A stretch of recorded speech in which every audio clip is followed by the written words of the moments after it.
질문을 하나 드리겠습니다. 요즘 행복하십니까?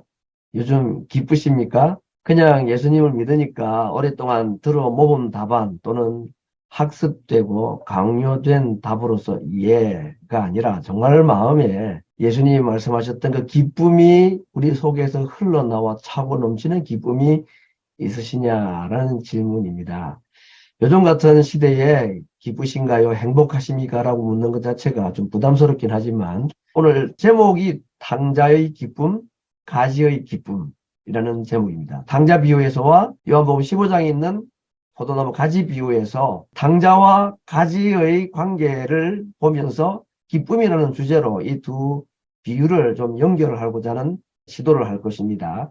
먼저 우리 성경을 한번 펴서 본문을 보도록 하겠습니다. 너무나 잘 아는 말씀이죠. 우리가 나주놀타리에서도 요한복음 15장의 포도나무 가지 비유를 굉장히 중요한 성경으로 우리가 알고 또 신앙의 원리로 채택을 하는데 다시 한 번 더 너무나 많이 읽고 듣고 배웠던 말씀이지만 또 한 번 더 하나님의 말씀 자체를 우리가 읽도록 하겠습니다. 11절까지 있습니다. 내가 참 포도나무요 내 아버지는 그 농부라. 무릇 내게 있어 과실을 맺지 아니하는 가지는 아버지께서 이를 제해버리시고 무릇 과실을 맺는 가지는 더 과실을 맺게 하려 하여 이를 깨끗게 하시느니라. 너희는 내가 일러 준 말로 이미 깨끗하였으니 내 안에 거하라. 나도 너희 안에 거하리라. 가지가 포도나무에 붙어있지 아니하면 절로 과실을 맺을 수 없음 같이 너희도 내 안에 있지 아니하면 그러하리라. 나는 포도나무요 너희는 가지니 저가 내 안에 내가 저 안에 있으면 이 사람은 과실을 많이 맺나니 나를 떠나서는 너희가 아무것도 할 수 없음이라. 사람이 내 안에 거하지 아니하면 가지처럼 밖에 버리워 말라지나니 사람들이 이것을 모아다가 불에 던져 사르느니라. 너희가 내 안에 거하고 내 말이 너희 안에 거하면 무엇이든지 원하는 대로 구하라. 그리하면 이루리라. 너희가 과실을 많이 맺으면 내 아버지께서 영광을 받으실 것이요 너희가 내 제자가 되리라. 아버지께서 나를 사랑하신 것 같이 나도 너희를 사랑하였으니 나의 사랑 안에 거하라. 내가 아버지의 계명을 지켜 그의 사랑 안에 거하는 것 같이 너희도 내 계명을 지키면 내 사랑 안에 거하리라. 내가 이것을 너희에게 이름은 내 기쁨이 너희 안에 있어 너희 기쁨을 충만케 하려 함이니라. 11절 말씀을 제가 다시 읽을게요. 내가 이것을 너희에게 이르는 이유, 이 이야기를 하는 것, 포도나무 가지 비유의 이야기는 그 이유가 내 기쁨이 너희 안에 있어 너희 기쁨을 충만케 하려 함이라고 말씀을 하였습니다. 이것이 가지의 기쁨입니다. 가지는 스스로 절대로 기뻐할 수 없는 존재라고 성경은 말하고 있습니다. 그냥 말라서 밖에 버리워지고 불에 살라질 수밖에 없는 것이 가지의 운명이라면 운명입니다. 근데 이 기쁨이라는 게 행복이라는 게 있을 수 없는 가지가 기뻐하고 행복할 수 있는 이유가 나무에 붙어 있을 때에 나무의 기쁨이 가지의 기쁨이 되어 그 기쁨이 충만케 된다. 이 원리입니다. 인간은 행복을 위해 태어났는지는 모르지만 행복할 수 없는 존재입니다. 죄 때문이죠. 그렇다고 볼 때에 오늘 예수님께서 이 포도나무와 가지 비유를 가지고 가지인 너희들의 운명은 밖에 버리워 말라져 불태움 당하는 것이 우리들의 죄인된 인간들, 가지들의 피할 수 없는 운명인데 놀랍게도 그렇게 끝나는 가지가 아니라 나무의 기쁨이 가지에게 전달되어서 가지인 우리가 나무이신 예수님의 기쁨으로 그것도 충만하게 되는 이러한 비결과 비밀을 오늘 우리에게 말씀을 해주셨다는 것입니다. 그래서 제가 시작할 때 요즘 행복하십니까? 기쁘십니까? 라는 질문에 솔직하게 말씀 안 하셔도 됩니다. 그러고 싶어요. 근데 그러지는 못하지요. 그렇게 하려고는 애를 쓰고 기도는 하는데 실제로 지금 막 기쁨이 넘쳐 흐르고 그러지는 않습니다. 라고 정직하게 내 상황을 하나님께 그대로 고백하고 오늘 말씀 듣고 기도하면서 주님께서 오늘 주시고자 하는 그 약속이 이것이 나에게 주시는 약속이구나 하는 확신을 가지는 시간이 되었으면 좋겠습니다. 제가 이 성경에 나와 있는 기쁨이라는 구절을 몇 구절을 소개합니다. 잠언 15장 13절 마음의 즐거움은 얼굴을 빛나게 하여도 마음의 근심은 심령을 상하게 하느니라. 마음의 즐거움은 얼굴에 빛이 난다. 마음의 근심은 심령을 상하게 하기 때문에 얼굴에서 벌써 이 슬픔이라는 것이 나타난다. 정말 맞는 얘기입니다. 얼굴은 정말 마음의 거울 맞는 것 같아요. 잠언 17장 21절 마음의 즐거움은 양약이라도 심령의 근심은 뼈로 마르게 하느니라. 여러분 죽은 사람의 시신이 다 말라 비틀어지고 나면 그 뼈만 남잖아요. 그게 뼈가 마른 뼈. 뼈는 그렇게 해서 마르는 것이, 아니, 살아있는 사람 속에 있는 뼈가 어떻게 마를 수가 있습니까? 이게 가능한가요? 아니, 내가 지금 살갗이 덮여 있고 내가 지금 살아있는데 어떻게 내 뼈가 마를 수가 있을까요? 근데 그럴 수 있다는 겁니다. 어떻게 하는 사람?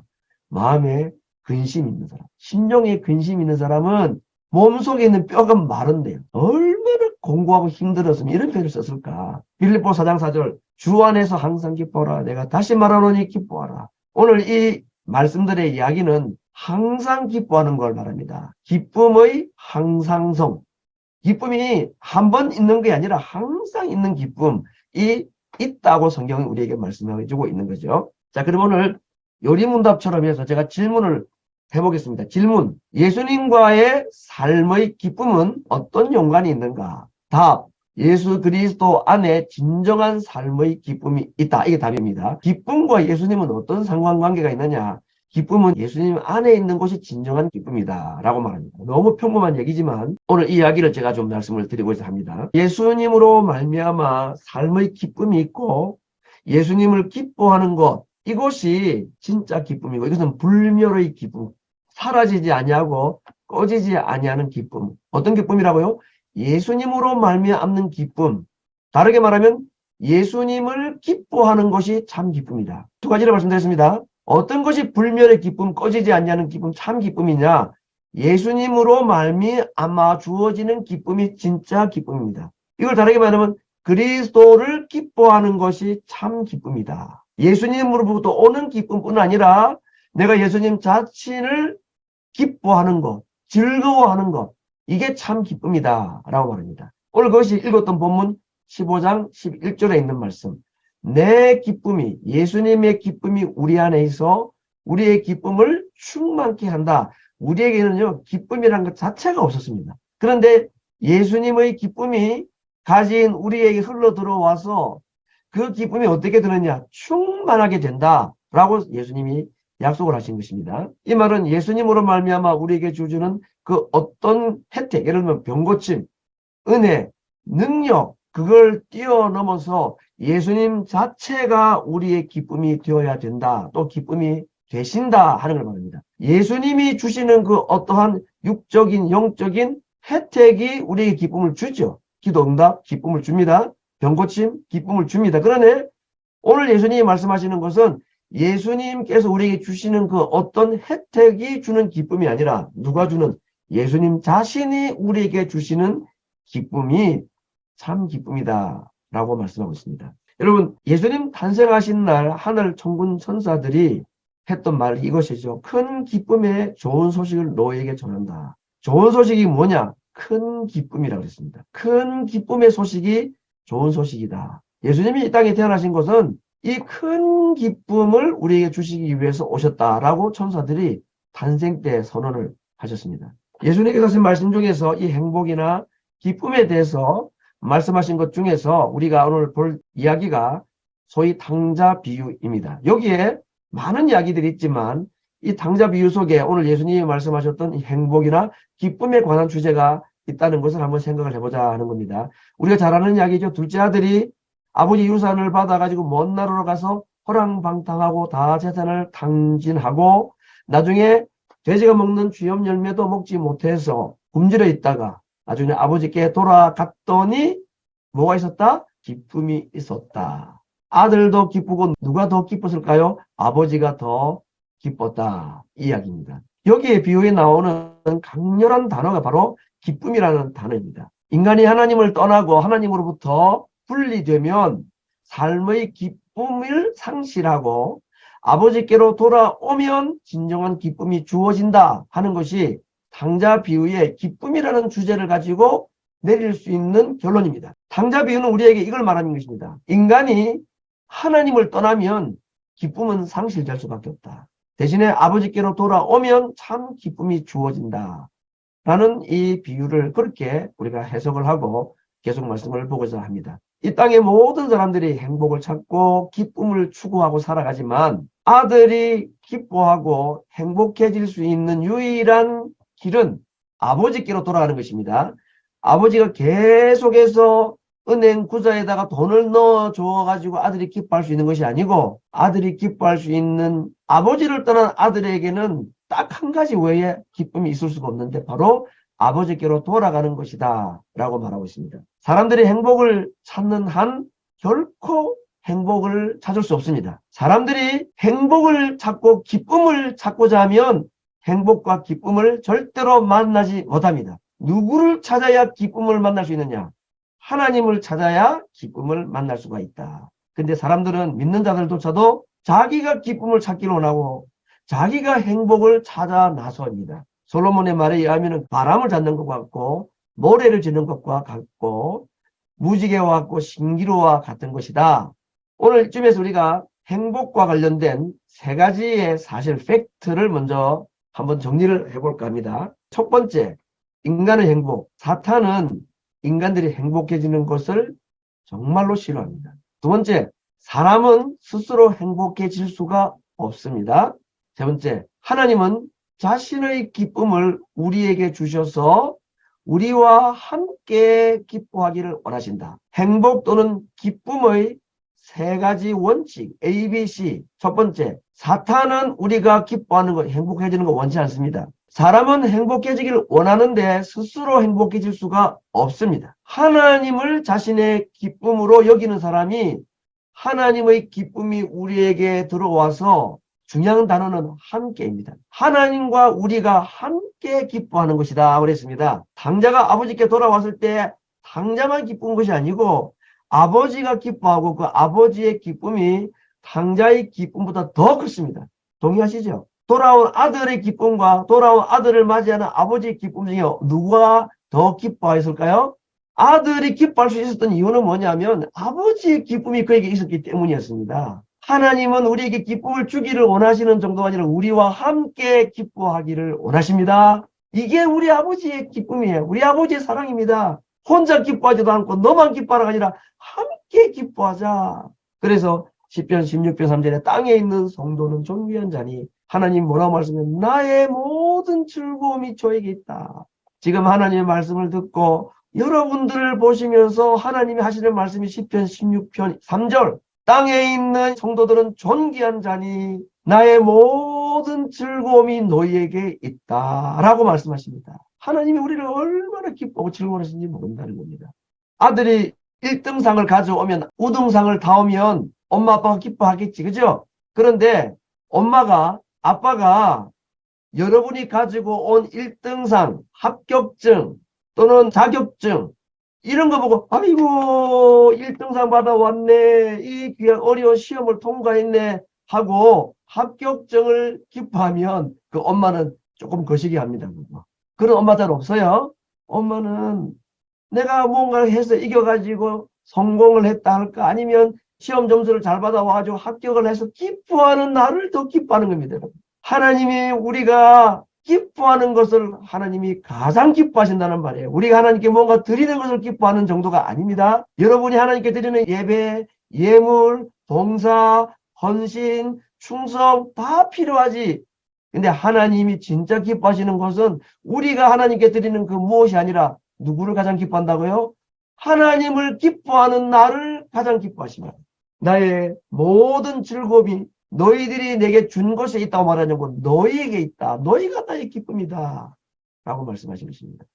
아버지에게는 아들에게 기쁨이 넘쳐서 즐거워하는 것을 보는 것보다 더 큰 기쁨이 아버지에게는 없습니다. 아버지에게는 기뻐하는 아들이 기뻐하는 것을 가장 큰 기쁨으로 여기시는 것입니다. 아들의 성공, 상장, 돈이 없어도 아들만 있으면 기뻐하는 것이 아버지.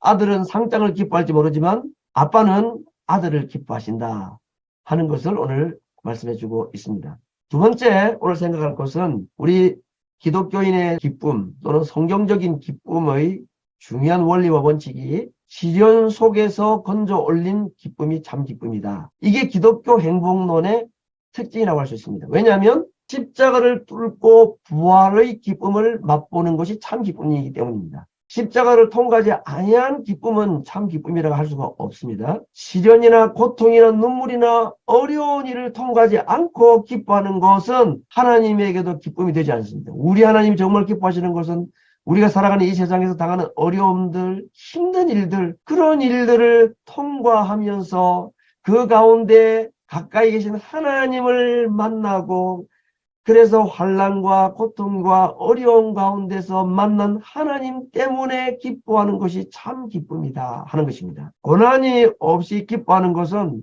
다 가짜예요. 가짜. 그건 진짜 기쁨 아니거든. 진짜 기쁨은 고난이라는 고통을 당하면서 내 삶의 환경을 보면 조금도 기뻐할 수 없는 환경인데, 그것 때문에 내가 하나님을 붙잡고 의지하고 기도할 수밖에 없었을 때에 하나님을 만남으로 말미암아 주어지는 기쁨이 참 기쁨이다 라고 합니다. 세상 사람들은 그런 고난을 다 싫어하죠. 그거 없이 기쁨만 있고 행복만 있기를 원하지만 그런 일이 잘 없기도 하지만요, 있다 할때도 그건 전부 가짜입니다, 여러분. 그렇게 아무 고통 없이 기뻐할 것 같으면 약 먹지. 그게 마약이 그거 아니에요, 그거? 그거 기쁨은 전부 가짜 기쁨이라는 겁니다. 오늘 아버지가 돌아온 아들을 두고 뭐라고 표현했는가 볼까요? 이는 죽었다가 살아난 아들이라 그랬습니다. 돌아온 아들을 보고 아버지는 뭐라고 그랬다 그랬죠? 죽었다가 살아났다 그랬습니다. 당자가 죽었어요? 그런데 왜 죽었다가 살아났다고 말씀하실까? 돌아온 아들 기분 나쁘게. 내가 왜 죽었어요? 죽기는. 좀 힘들었지만 내가 살아있는데 뭘 죽었다 말해요. 그렇게 말할 수 있는데 아빠는 말했어요. 너는 죽었다가 살아난 내 아들이다 라고 말합니다. 이 말은 무슨 말이냐? 하나님을 떠난 인생은 죽은 자이다 하는 겁니다. 아들이 죽었냐 안 죽었냐 중요한 게 아니라 하나님 떠난 사람은 살았다나 죽은 자다 하는 것이 오늘 이 비유에서 아버지가 하신 말씀의 의미라는 겁니다. 두 번째는 뭐라고 그러냐? 잃었다가 다시 찾았다 그랬습니다. 이 말은 아들이 아버지를 잃었다는 것은 모든 것을 잃어버린 것이다 하는 겁니다. 그냥 아버지의 재산을 잃어버린 정도가 아니고, 아들이 아버지를 떠나고 아들이 아버지를 잃어버렸다는 것은 무엇을 잃어버린 거라고? 모든 것을. 삶의 가치, 삶의 이유, 삶의 기쁨, 아니 삶 자체를 잃어버린 것과 같다. 하나님을 떠나버린 사람, 하나님을 잃어버린 사람은 삶의 기쁨이나 가치를, 이유를 잃어버린 정도가 아니라 삶 자체를 잃어버린 자다. 아주 중요한 말입니다, 여러분. 하나님을 잃어버리면 내 삶 중에 그 일부를 잃어버린 게 아니라 삶 자체를 잃어버린 거다 하는 겁니다. 그래서 오늘 아버지가 말합니다. 죽었다가 살아난 아들이고 잃었다가 다시 찾은 아들이다 라고 말하고 있습니다. 이제 돌아온 아들이 아버지에게 지금 하는 말을 한번 들어보죠. 우리가 잘 아는 이야기죠. 아버지에게 뭐라고 그럽니까? 이제는 제가 더 이상 아버지의 아들이라 일컬음을 감당치 못하겠사오니 품꾼의 일꾼 중에 한 명으로 보아 주십시오 라고 말합니다. 여러분, 오늘 이 말에 아들이 그래도 조금 양심은 있네.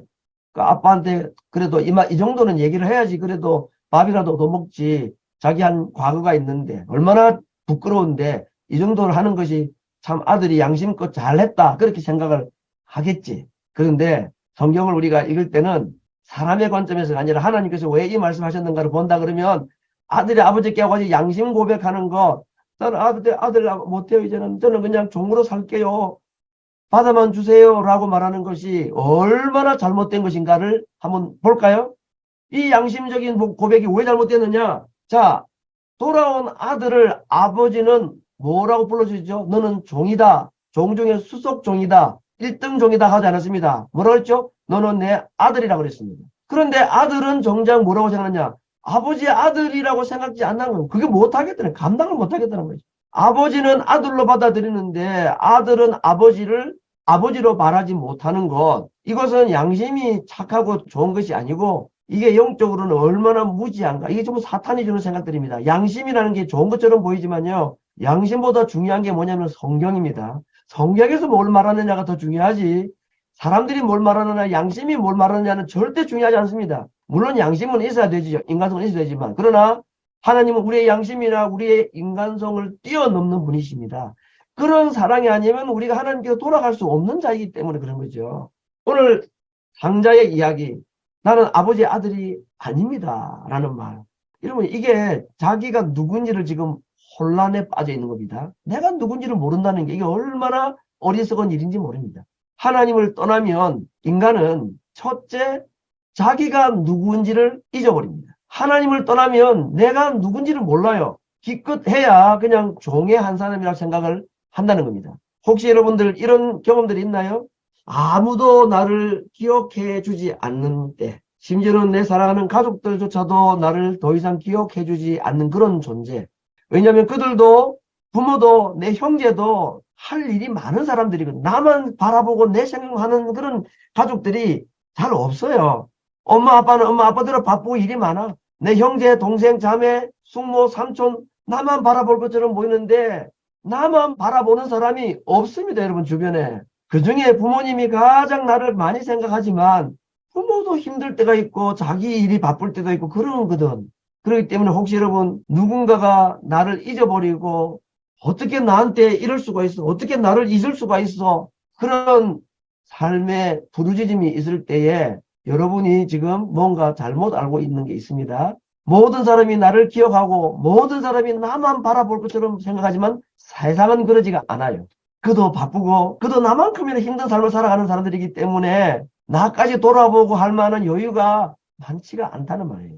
육신의 부모들 이라 할지라도 그건 분명히 한계가 있습니다. 그렇기 때문에 우리가 아무도 나를 돌아보지 않아. 내게 관심이 없어. 라는 생각이 들 때에 우리가 꼭 기억해야 될 분이 있습니다. 하나님 아버지는 우리를 잊어버리지 않으시고 하나님은 우리에게서 눈을 절대로 떼지 않으신다 하는 겁니다. 여러분을 낳은 부모도 여러분에게서 눈을 뗄 때가 있고 잠시 다른 생각으로 내 생각하는 것을 잊어버릴 수도 있습니다. 너밖에 없어. 나는 너밖에 생각 안 해. 그럴 수 있지. 근데 다 믿지 마세요, 그거. 엄마 아빠에게 실망하고 정말 가까운 친구, 너가 어떻게 나를 잊을 수가 있어? 너 어떻게 인간적으로 그럴 수 있어? 섭섭하고 속상하고 화날 때가 있었죠. 하나님께서 왜 그런 일을 우리에게 허락하시는지 아세요? 하나님만 바라보라. 하나님은 나에게 눈을 떼지 않습니다. 하나님은 나를 절대로 잊어버리지 않는다 그랬습니다. 이사야서 보니까 엄마는 자기 젖먹이 아이를 잊어버릴 수가 혹 있다 그랬습니다. 나는 너희를 잊어버리지 않는다고 그랬습니다. 상자가 우리간에 가고 돼지 쥐염 열매를 먹고 있을 때 아버지 기억 못했겠죠. 아버지 다 잊어버렸습니다. 그 순간에 아버지는 상자를 잊어버렸을까요? 천만의 말씀입니다. 잊어버리지 않아요. 육신의 아버지도 그러다 하다면 하나님 아버지가 모든 사람이 나를 떠났고 나 혼자라고 생각하고 아무도 나를 돌아보지 않는다고 생각하는 그 순간에 하나님은 우리를 기억하시고 잊어버리지 않으시고 우리에게서 눈을 떼지 않으신다 하는 것이 오늘 탕자 비유에 나타나 있는 아버지의 마음입니다.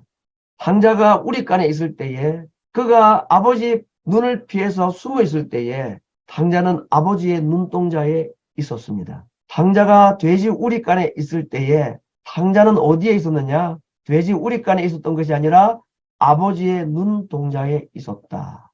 우리는 하나님을 보지 못하지만 하나님 우리를 항상 보시기 때문에 아무도 나를 보지 못하고 나를 기억하지 못한다고 생각하고 심지어는 하나님마저도 나를 보지 못하고 나를 생각지 않는다는 생각이 드는 순간에 하나님은 나를 보고 계시고 그 순간에 나는 아버지 하나님의 눈동자에 있다라고 말씀하시는 것을 믿으시길 바랍니다. 마음에 꼭 이것은 담아두셔야지 됩니다. 아들이 아버지께 왔을 때에 기쁨이 찾아왔다고 그랬습니다. 그렇죠? 당자가 아버지께 돌아왔을 때 기쁨이 돌아왔는데 그 기쁨이 조금씩 찾아오는 게 아니라 아버지 밑에서 일도 좀 하고 그동안 내가 잘못한 거 미안하니까 설거지도 좀 열심히 하고 집안 청소도 열심히 하니까 조금씩 기쁨이 들어온 게 아니라 아버지가 그를 품어주고 잔치를 하고 안아주고 옷을 입혀주는 순간 그 순간에 갑작스럽게 완벽한 기쁨이 한꺼번에 찾아왔다 하는 것입니다.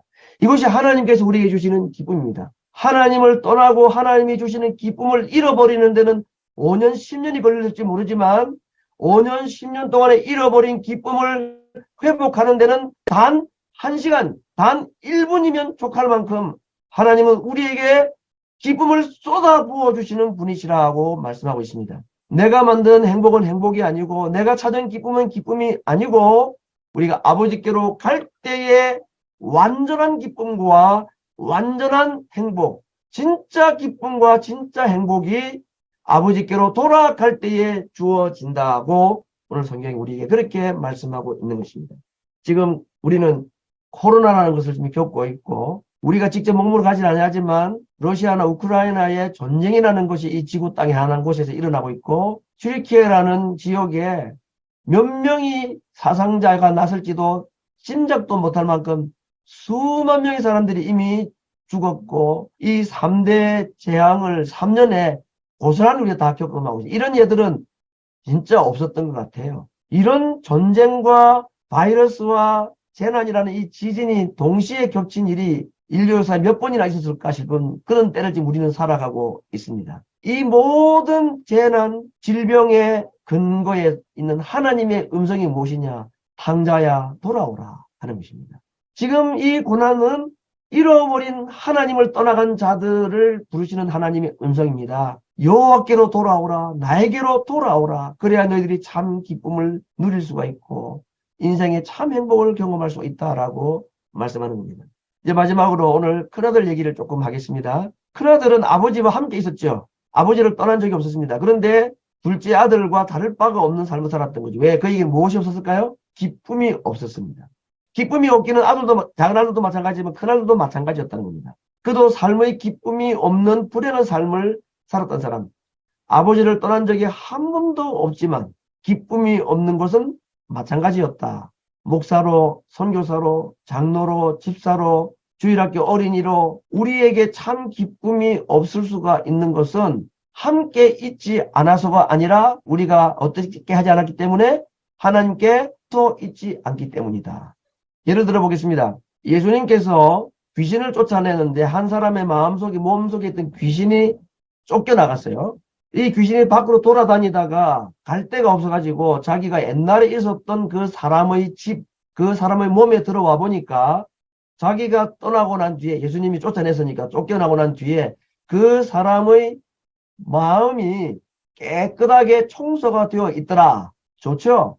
귀신이 떠나가고 그 마음이 깨끗하게 청소가 되어 있으니까 좋은 거잖아요. 그런데 나갔던 귀신이 옛날 자기가 살던 집에 들어와 보니 텅 비어 있는 거예요. 그래서 성경에 읽어보면 나가가지고 다른 7 귀신을 데리고 다시 들어왔다. 한 마리 있던 귀신이 나가가지고 7마리 데려와가지고 8마리가 그 귀신이 그 몸에 들어가 버렸다. 그래서 이 사람이 이전보다 더 상태가 안 좋게 되었다 하는 말씀을 예수님이 하셨습니다. 오늘 여기에서 함께 있음과 붙어 있음의 차이를 볼 수 있습니다. 몸에서 사탄이 빠져나가고 귀신이 쫓겨나간 상태는 어쩌면 비어있는 상태는 함께 있는 상태일 수 있습니다. 큰아들이 그랬습니다.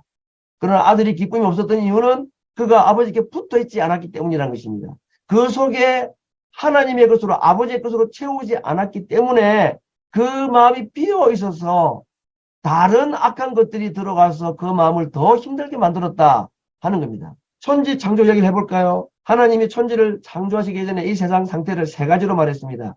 혼돈, 공허, 어둠. 그런데 하나님께서 이 혼돈과 공허와 어둠을 질서와 존재와 빛으로 바꾸셨습니다. 그렇죠? 혼돈은 질서로, 공허는 존재로, 어둠은 빛으로 바꾸셨는데 퀴즈. 하나님이 무엇으로 혼돈을 질서로, 공허를 존재로, 어둠을 빛으로 만드셨을까요? 무엇을 가지고? 말씀으로. 말씀으로 이게 바꿨다는 것입니다. 태초에 천지를 창조하신 것이 하나님의 말씀이라고 그랬습니다. 우리가 그 예수님을, 말씀이 예수님이신데 그 예수님에게 붙어 있게 되면 우리의 삶의 혼돈도 질서로, 공허하고 텅 비어 있는 것이 무언가 꽉 채워지는 것으로, 어두움이 빛으로 바뀔 수 있습니다. 어떻게 해야? 말씀이신 예수님께 어떻게?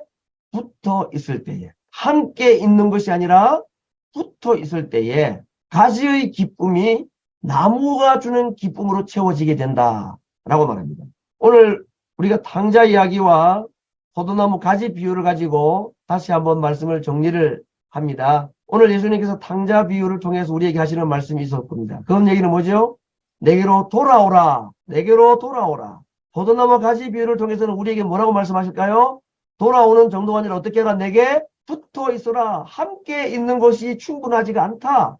붙어 있어야 된다. 그래야 누구의 기쁨이 우리 안에 있어? 나무이신 예수님의 기쁨이 가지인 우리에게 흘러 들어와서 가지가 기뻐하는데 누구의 기쁨으로 기뻐할까요? 예수님의 기쁨, 나무의 기쁨으로 기뻐하게 된다. 포도나무 가지 비유해서 제가 자주 드리는 말씀입니다. 가지는 나무에 붙어 있으면 나무가 된다. 가지 스스로는 절대로 행복도 기쁨도 누릴 수가 없지만 나무인 주님께 붙어 있으면 나무의 기쁨이 가지의 기쁨이 된다라고 말씀하고 있는 것입니다. 이것이 기독교의 기쁨이고 성경적인 행복론, 성경적인 기쁨론이라 하는 겁니다.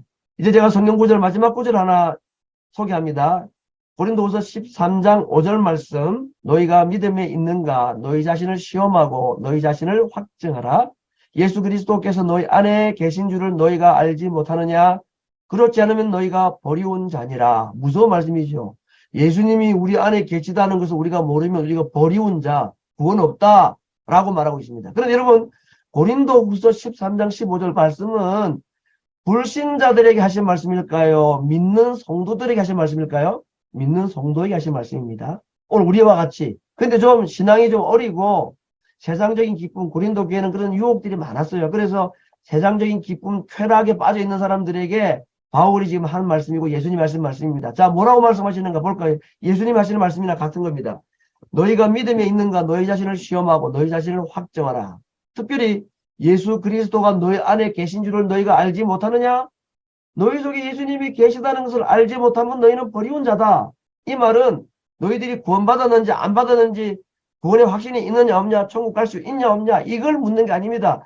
고린도후서 13장 5절 말씀은 어떤 말이냐? 너희 안에 그리스도가 계시다는 것을 왜 믿지 못하느냐 그 말이에요.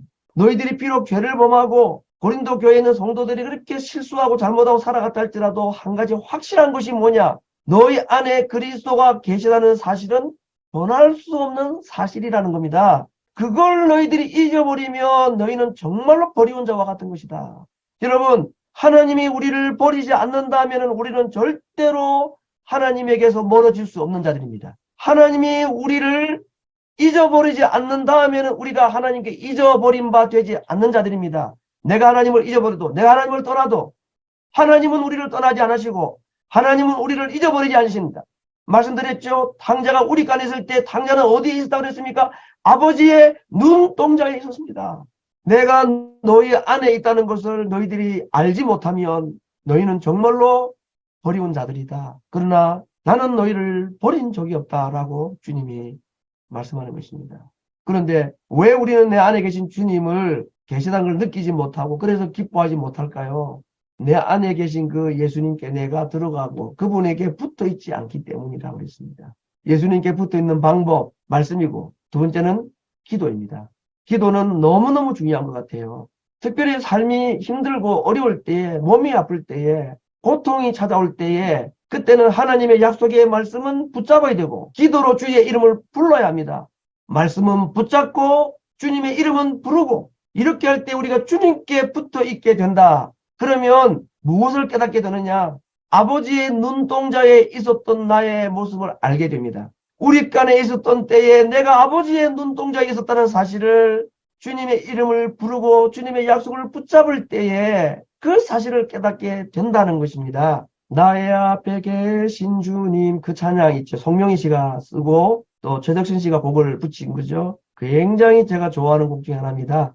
그 찬양 가사 중에 어떤 게 나오는가 하면 어떤 게 나오죠? 나의 눈동자에 주 있게 하시고 내 눈동자에 주님이 있게 하시고 내 눈동자에 주님이 계시려 그러면 내가 어디에 있어야 할까요? 주님 앞에 있어야 합니다. 서로 상대방을 한번 딱 마주 보세요. 지금 눈동자를 눈 안에 뭐가 있나? 딸의 눈 안에, 엄마의 눈 안에 누가 있죠? 누가 있어요? 내가 있지.